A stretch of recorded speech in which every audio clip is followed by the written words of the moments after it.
सम्यक सुगंधालयाचे एक कस्टमर आहे, लेडीज कस्टमर आहे. तर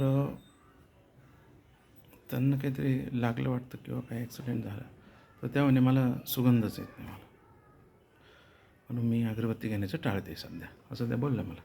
त्याच्यातून मला एक आठवलं, काही लोकांना नैसर्गिक रातआंधळेपणा असतो. काही लोकांना ऐकायला कमी येतं, काही लोकांना चव कळत नाही बरं का. खारट, आंबट, तुरट काही कळत नाही.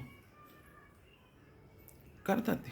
आता माझे एक मामा होते, की आपण आता काय करतो की जेवायला बसतो, थोडंसं अळणी असलं तरच आपण त्याच्यात मीठ टाकतो. आमचे एक मामा होते, ते आधीच मीठ टाकून घ्यायचे. ते म्हणजे भाजी काय अळणी आहे की खारट आहे का काय काय माहीत नाही, ते आधीच मीठ टाकून घ्यायचे त्यामध्ये. तसंच आहे आमचे एक कझिन आहे, ते जरा मंद आहे, ते जरा असेच नैसर्गिक मंद आहे ते पण. त्यांनी एकदा काय झालं की आमच्या घरी उडदाचे पापड करण्याचा प्रपंच चालू होता. आणि उडदाचे पापड करत असताना काय झालं, त्या लाट्या गेल्या होत्या. आम्ही त्याला लाट्या म्हणतात, असे बारीक बारीक कट करून केल्या होत्या. या ग्रहस्थांना काय वाटलं माहिती का, तो पेढा आहे की काय. आमच्या इथं बोलीशंकर म्हणून एक स्वीट होतं, त्याचा पेढा आहे की काय. आम्ही त्यांना पेढा म्हणून दिला. त्या जवानांनी खाऊन टाकला, अजून एक घेतला.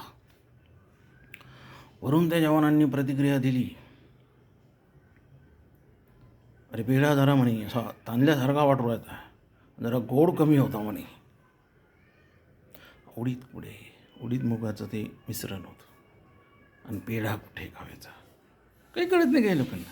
चाललंय एखादा काही बोलला तसं ते वागतात, म्हणजे त्याच्या मागे मागे जातात. तसं असं आहे ते. अरे काय काही म्हणजे काही नैसर्गिक तुम्हाला काय आहे नाही चव, हे कशासाठी आहे.